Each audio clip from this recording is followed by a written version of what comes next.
Ms. Santos Pais, please. Thank you very much. I'm very pleased to be here with Santiago Villalpando and my good friend Leila Zerrougui, and wanted to start by really thanking the Office of Legal Affairs for giving such a special attention to the rights of the child in this year's treaty event. We are very confident, as Leila Zerrougui has pointed out, that the treaty event will boost states to move closer to the universal ratification of the Convention and its protocols. But I think it's also important to remind ourselves that the event is a way of reminding states that we are not only talking about a formality that is useful for lawyers to talk about. In fact, the treaty event is an opportunity for member states to reaffirm or to express their commitment to be accountable for the rights of the child everywhere, all children under their jurisdiction. And in addition, the treaty event is a way of recalling that ratification, being very important, is just the start of a very long process and a continuous process of national implementation. So as you see, translating these treaties into tangible action and reality for people on the ground is what we want to achieve. And this means that the treaty event is expected to be meaningful for all people including children. But unfortunately, for millions of children, this is a very distant reality. We have heard some very dramatic illustrations of this. It's similarly challenging when we think about the millions of boys and girls who are lured into prostitution, when they are portrayed in pornographic materials, when they are groomed through the internet or mobile phones, when they are trafficked for sexual exploitation, and all the other thousands and thousands who are still today sold for getting married, being forced to work in plantations, mining, or fisheries, or being sold for illegal adoption. We are dealing with a very dramatic, very often invisible reality. And these children remain very much out of sight. They are not reflected in statistics, and they are very often neglected in policy action. In their communities, they are surrounded by stigma and they are marginalized. And in many cases, in many countries of the world, they still face criminal charges and may end up deprived of liberty. The optional protocol on the sale of children, child prostitution, child pornography was adopted exactly to reverse this pattern.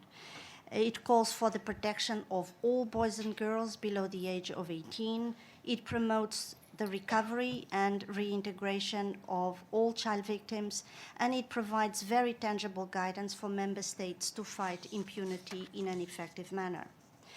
To become universal, we only miss 30 countries. The goal of universal ratification is therefore very, very close. But of course, more importantly, when we reach universal ratification, we will make sure that there is no safe haven for perpetrators. In all this process, children are not simply the victims. They are also very important actors in the process of implementation. And this is the reason why the General Assembly adopted at the end of 2011 the third protocol to the Convention on the Rights of the Child, called On a Communications Procedure. What does this mean? It means that for the first time, international law recognizes that children may submit complaints on violations of their rights before the Committee on the Rights of the Child. The protocol is very recent, but it has already been signed by 37 countries and ratified by 6. If we have 4 additional ratifications, the protocol will enter into force. And our hope is that this will happen during this year's treaty event. Now, when we look at the protocol, as promising as it may be, we realize that it will only be successful if children themselves know and understand what the protocol says and how they can make good use of it.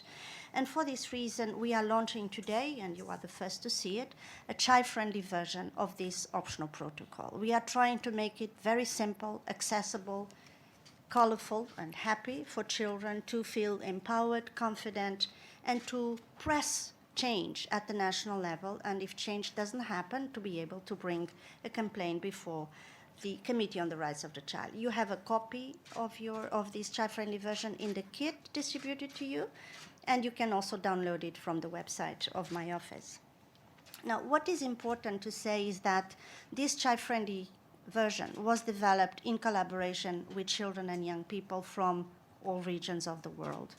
They have been very critical in reviewing the text, refining the messages, advising on the design, and helping us to shape it as a very effective, we hope, advocacy tool. So we are very confident that promoting this child-friendly version will help to bring the messages of the protocol closer to the millions of children around the world, that it will help them raise awareness about what their fundamental rights are to be protected in times of peace or conflict, and also to enjoy a life without violence, abuse, or exploitation. And we want also to convey to children a sense of confidence that if they speak up, if they find the courage or they want to seek advice, they will not be subject to reprisals or to harassment. I have no doubt that you will help us disseminate and make this child-friendly version better known and reach out to all children so that we can all join hands in supporting them in the universal enjoyment of their rights. I thank you very much.